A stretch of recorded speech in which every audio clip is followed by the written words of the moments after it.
जय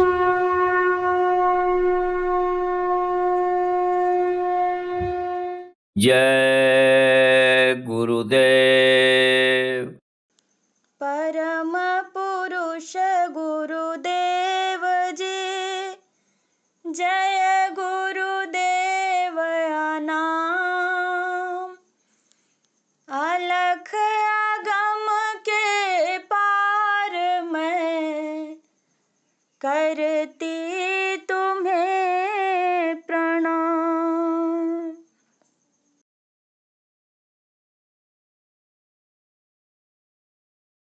गुरु दरिया में नहाना, मन कहीं और न जाना। गुरु दरिया में नहाना, मन कहीं और न जाना। गुरु दरिया का सदा जल निर्मल, गुरु दरिया का सदा जल निर्मल, बैठत उपजत ज्ञाना, मन कहीं और न जाना।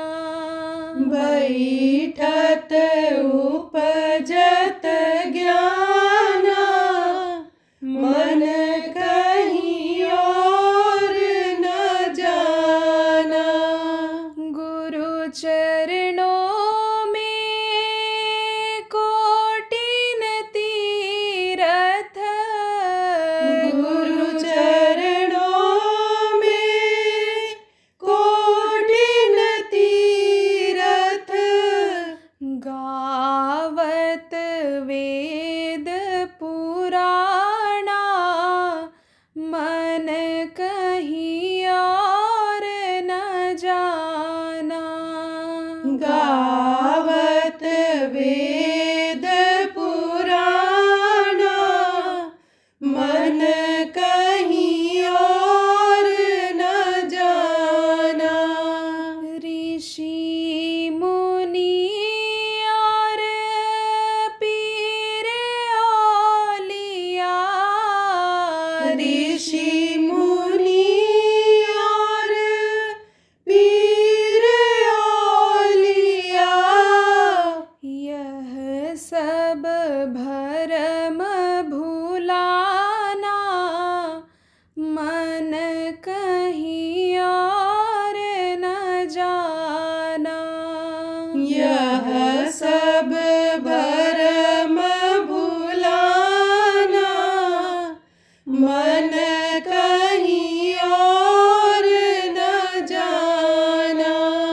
गुरु दरिया में पलटू नहाए, गुरु दरिया में पलटू नहाए, छूट गया न जाना, मन कहीं और न जाना।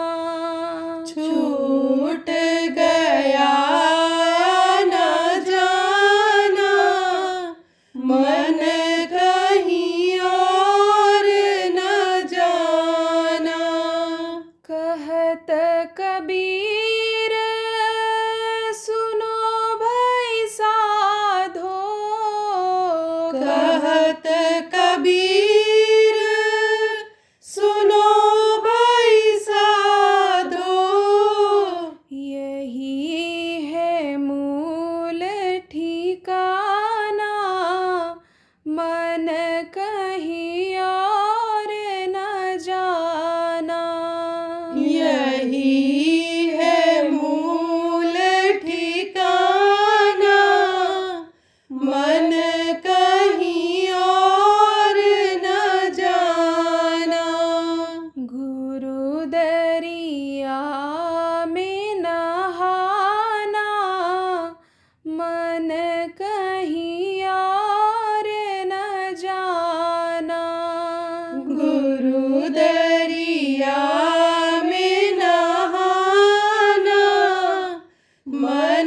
कहीं और न जाना। जय गुरुदेव। जय गुरुदेव।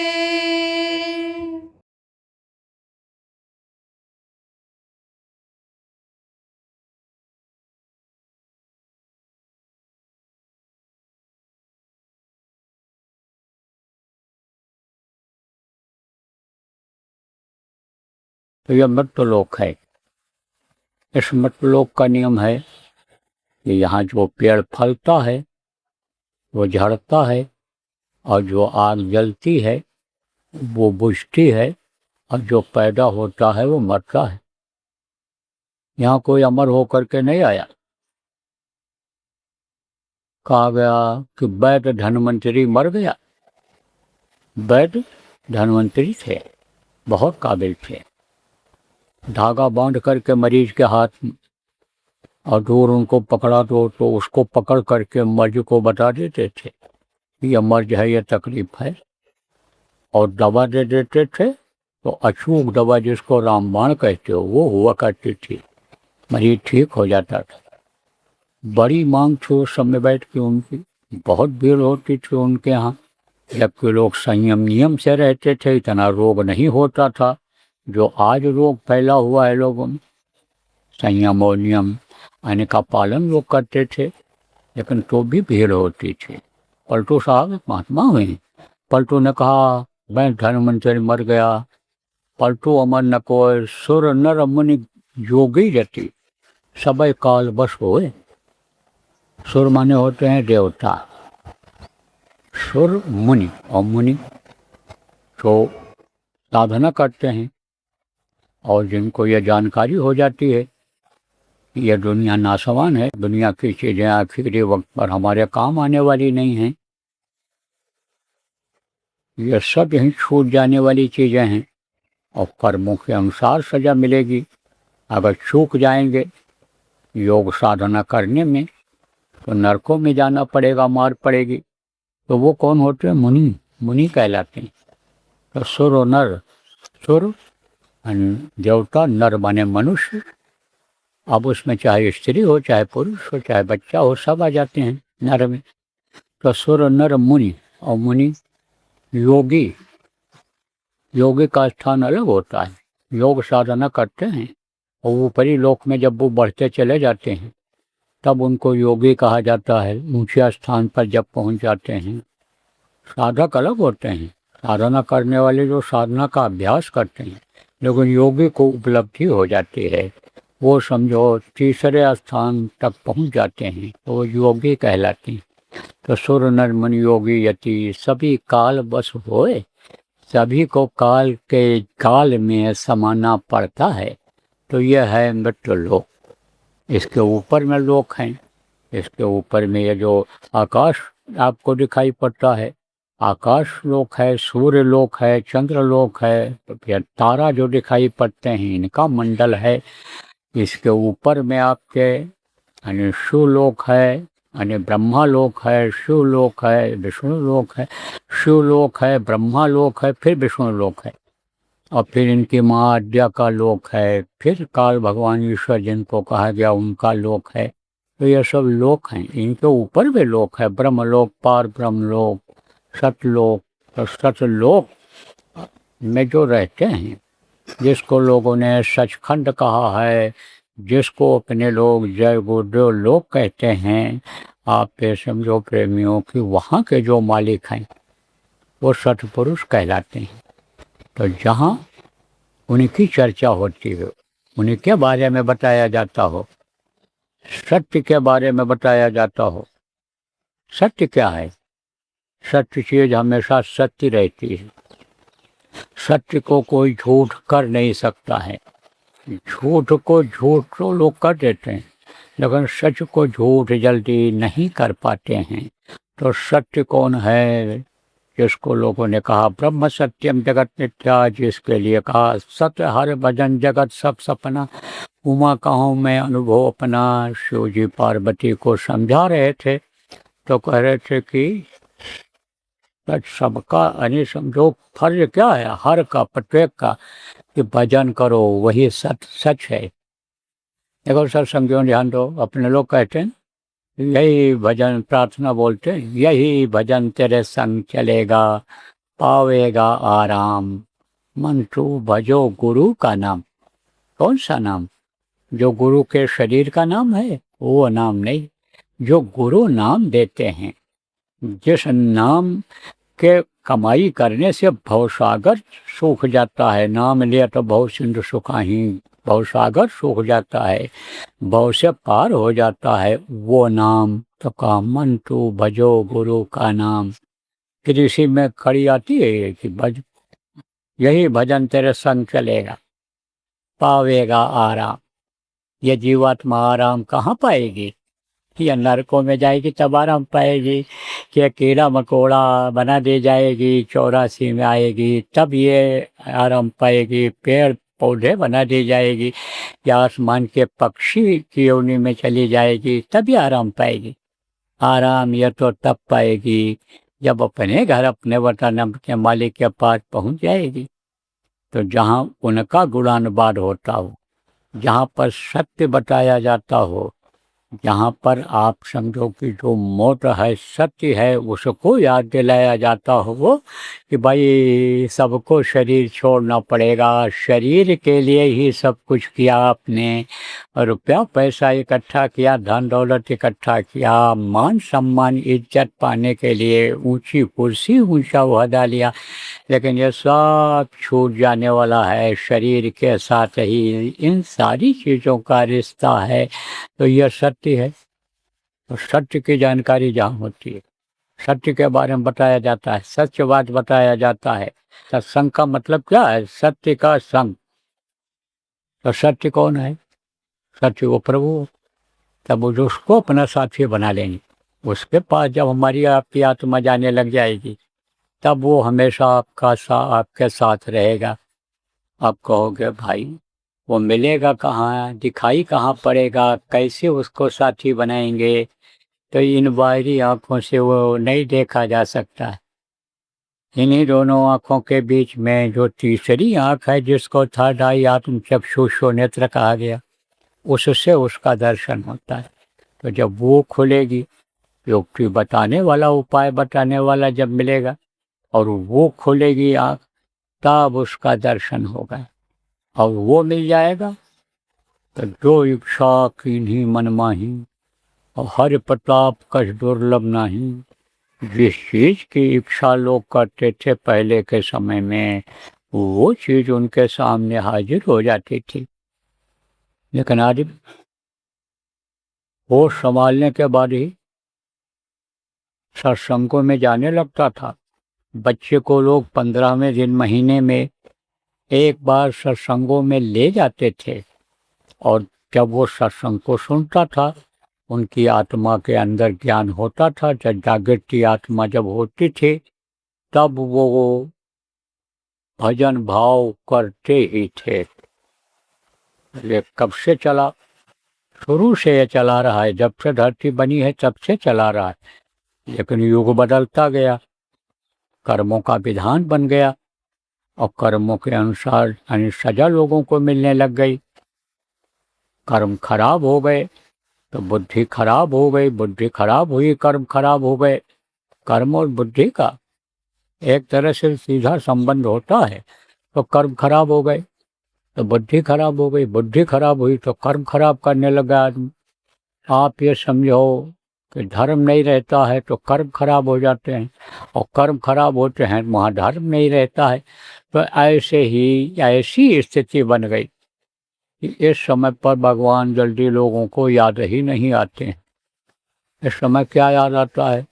पैसा रुपया कैसे भी आवे, मार कर ले आओ, लूट कर ले आओ, कूट कर ले आओ, कैसे धोखा दे कर ले आओ, बेईमानी करके ले आओ, ठगी करके ले आओ, कैसे भी आ जाए तभी चार किसी के साथ कर डालो, उसकी धन संपत्ति मिल जाए।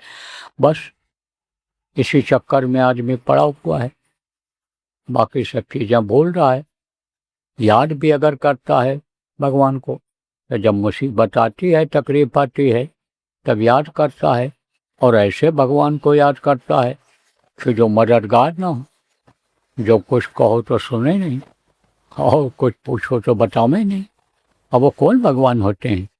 जैसे बहुत से लोग बता देते हैं कि ये पेड़ में जो भगवान हैं यही भगवान, पौधे को भगवान बता देते हैं, यहीं फूल पत्ती चढ़ाओ, यहीं प्रसाद चढ़ाओ, यहीं धूप आरती करो, पत्थरों पर यानी फूल पत्ती प्रसाद चढ़ाओ, बेलपत्र नैवेद्य चढ़ाओ, धूप आरती इनका करो। तो ऐसे भगवान को याद भी करते हैं। जब उनको याद करते हैं तो मिलता नहीं कुछ, तकलीफ जाती नहीं है, तो विश्वास हटता चला जाता है लोगों का। तो प्रेमियों, आप इस बात को समझो कि आए थे हरि भजन को और वो तन लगे कपास, किस लिए यह मनुष्य शरीर मांगा था और किस काम में इंसान लग गया। जय गुरुदेव। परम संत बाबा उमाकांत जी महाराज के आगामी कार्यक्रम की सूचना के पश्चात सत्संग पुनः प्रसारित होगा। जय गुरुदेव। गुरु पूर्णिमा 2026। पांचों तरह के जाल कटेंगे, पांचों प्रबल भूत हटेंगे, मुर्शिद अपने रहम करेंगे, रूहानी धन से माला माल करेंगे। गुरु पूर्णिमा 2026 में आओ, मन वांछित फल लेकर जाओ।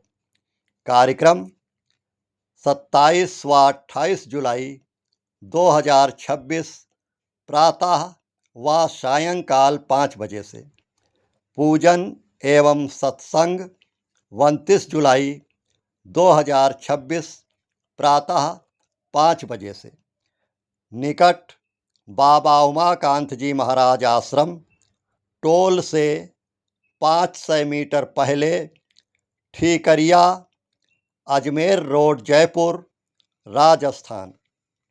संपर्क नंबर 7023704540 व 8005754896 व 9351743181 व 9610433334।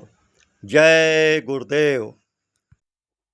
इतने भी लोग आप बैठे हो, एक दिन सभी लोग माँ के पेट में थे।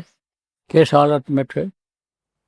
ऐसे जैसे पेड़ों पर गादुर पक्षी लटका रहता है, ऐसे लटके हुए थे। टट्टी पेशाब मुंह के सामने माँ का जो था वो बराबर बदबू दे रहा था, लगा हुआ था। मांस के लोथड़े मुंह में भरे हुए थे। उस समय प्रार्थना करते रहते थे उस प्रभु से कि अब प्रभु कृपा करो यही भांति, सब तजी भजन करो दिन राति। सब कुछ तज करके दिन रात भजन करूँगा, दया कर दो प्रभु, कृपा कर दो, मेहरबानी कर दो। तो उसने दया कर दी, लेकिन बाहर निकालने से पहले कहा था कि जाओ और तुम अपना काम बना ले लो, वहाँ हमारा पसारा है, हमारे माया का पसारा है वहाँ, उसमें तुम मत फंसना। शरीर को ये जो तुमको दे रहा हूँ, ये शरीर ही मत समझना कि हड्डी मांस का ये शरीर है। ये मानव मंदिर तुमको दे रहा हूँ, इसी में अपनी आत्मा को जगा लेना। जगाने का रास्ता मिल जाएगा तुमको जब सच्चे संत मिल जाएंगे, जिनको सदगुरु कहते हैं, जिनको स्पिरिचुअल मास्टर वहाँ कहते हैं। वो जब तुमको मिल जाएंगे और रास्ता बता देंगे, तब तुम अपना काम बना लेना। जब वो बताएंगे रास्ता तुमको, तभी तुम मेरे पास पहुंच पाओगे।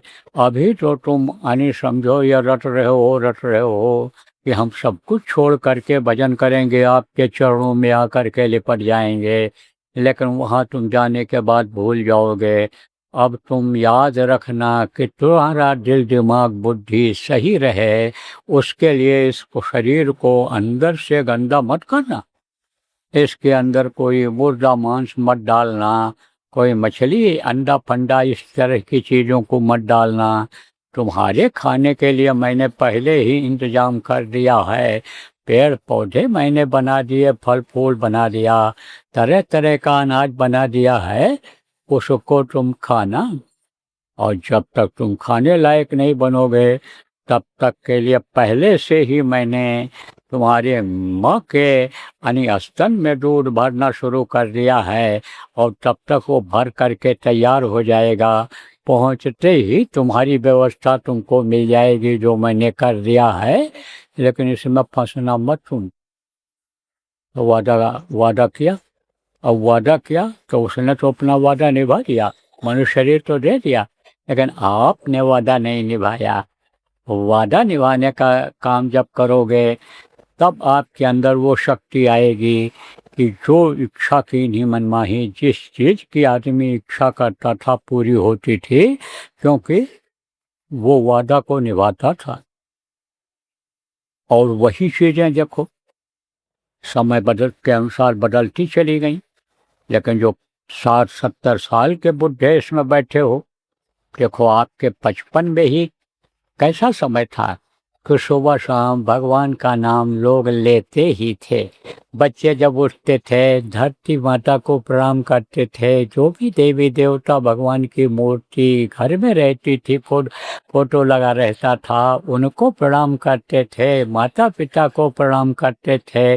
दैनिक क्रिया अपनी करने के बाद, लैट्रिन पेशाब नहाने धोने के बाद थोड़ी देर भगवान का पूजा पाठ अपने तौर तरीके से ही चाहे करते रहे, लेकिन करते। और अब तो कुछ नहीं, फिल्मी गाना गाते हुए उठते हैं, उठते ही मोबाइल देखना शुरू कर देते हैं, गाली गलौज जबान पर आ गया। और समझ लो इन नशे की आदतें इतनी बढ़ती चली जा रही हैं कि अपने और पराये की पहचान खत्म होती चली जा रही है। यह खून बेमेल हो रहा है, रिश्ता बेतार हो रहा है, तार तार हो रहा है, समझ लो आप। तो ये सब समय के अनुसार आप ये समझो प्रेमियों कि लोग उस असली चीज़ को छोड़ते चले गए, तब कहाँ से वो शक्ति आएगी तो सती सावित्री के अंदर में थी कि पति की सेवा किया, सेवा किया। आप ये समझो अनसुईया ने एक धर्म एक व्रत नेमा, अब काई वचन मन पद पद प्रेमा। पति के पैर के अलावा और किसी को देखा ही नहीं उन्होंने, चेहरा तक नहीं देखा। उनके भी पति के भी पैर को पूजती रही, उन्हीं के आंखों में आंखें डालकर देखती रही, और दूसरे पति को तो देखा ही नहीं उन्होंने कि किस तरह के है, चेहरा मोहरा देखा ही नहीं। और उन्हीं के उपदेश से सीता माता जिनको कहा जाता है, वो अपने सतीत्व को बनाए रखी थी। सीता की कोई ज़्यादा उम्र नहीं थी, कोई उनको ज़्यादा अनुभव नहीं था, लेकिन जब चित्रकूट में वो रहती थी अनसुईया, तो उनके आश्रम पर सीता जब गई हुई थी, राम गए हुए थे वनवास, जब हो गया था, उनको रुके थे जब वहाँ चित्रकूट में, तब अनसुईया ने उनको उपदेश दिया था, कहा था सतीत्व की रक्षा करना, तुम्हारे आबरू पर इज्जत पर कोई आंख न उठा सके, इस तरह का तुम व्यवहार करना। दूसरे के पति की तरफ, दूसरे जवान लड़कों की तरफ देखना ही मत, उनकी आंखों में ही आंखें मत मिलाना, क्योंकि सब समझाया था कि जहर चढ़ता है। औरत अगर पुरुष की आंखों में आंखें मिला करके देख ले, और पुरुष अगर औरत की आंखों में आंखें मिला करके देख ले, तो दोनों के अंदर ये काम वासना का जहर चढ़ जाता है। तो उन्होंने क्या किया, सतीत्व की रक्षा किया। रावण इतना बलशाली था, बड़े बड़े देवता उसके सामने नहीं ठहरते थे, और तपस्या के बल पर, मेहनत के बल पर, सेवा के बल पर उसने यानी समझो शिव जी को भी बस में कर लिया था। जो देवताओं के राजा हैं, सबके राजा हैं, यानी ये जो उनके नीचे के जो 33 करोड़ दुर्गा 10 करोड़ शंभू हैं, उन लोगों के जो राजा, सबके राजा वो हैं, उनको वश में कर लिया था। वो तो कैलाश पर्वत को ही उठा करके नीचे लाना चाहता था। उसके यहाँ ये इंद्र वरुण ये सब पहरा लगाते थे, पानी भरते थे, कहावत है, जिससे जो चाहता था। इंद्र से पुष्पक विमान छीन लिया था, युद्ध करके मार करके उनको, उसी पर बैठा करके सीता को ले गया था हरण करके। तो अब आप ये समझो कि रावण बहुत बलशाली था, लेकिन सतीत्व ने उनकी रक्षा किया। अगर वो सतीत्व को छेड़ता, सतीत्व को खत्म करने की कोशिश करता, तो सती में कम प्रभाव होता है। सती में तो वो प्रभाव होता है कि अग्नि प्रकट करके और दूसरे को जला सकती है। तो जलने को डर रहा था कि जला न दे सीता जी, समझाता था, एक बार बिलो के मम ओरा, कहता था एक बार मेरी तरफ सीता तुम देख लो। जानता था देखेगी तो काम बस न प्रज्वलित हो जाएगी, इसकी कैद हो जाएगी, फिर यह हमारे चंगुल में फंस जाएगी, उससे नहीं निकल पाएगी। एक बार देख लो, एक बार अगर किसी को किसी चीज की लत पड़ जाए, एक बार किसी से किसी का संपर्क हो जाए, तब समझ लो कि वो उसकी बहुत बड़ी कमजोरी हो जाती है। ये चीज़ बच्चियों को आपको समझने की ज़रूरत है, जवानों आपको समझने की ज़रूरत है, क्योंकि आपकी जो लाइफ है, ज़िंदगी है, कच्चे घड़े की तरह, चिकने घड़े की तरह से है। जैसे कच्चा घड़ा कोई होता है, उसमें सुराख बन जाता है तो बराबर बना रहता है, पकने के बाद भी वो बना रह जाता है। जैसे चिकना घड़ा होता है, उस पर अगर पानी की बूंद पड़ जाए तो वो कभी भी फिसल सकती है, कभी भी पानी की बूंद नीचे गिर सकती है। पानी की बूंद को यह न समझना चाहिए कि अब ये इस पर अस्थायी हो गई, इसी पर रहेगी। तो जब जाता था तो कहता था एक बार देख लो। देखती तो थी, लेकिन तिरंधर ओट कहाँ बैठे हैं। तिरन माने तिनका होता है, तो तिनका ऐसे लगा देती थी, ऐसे आंखों से, तो एकदम पूरी आंख से नहीं मिल पाती थी, तो तिनका को ही देखने लग जाता था। जो तिनका लगा रहता था उसी को देखने लग जाता था।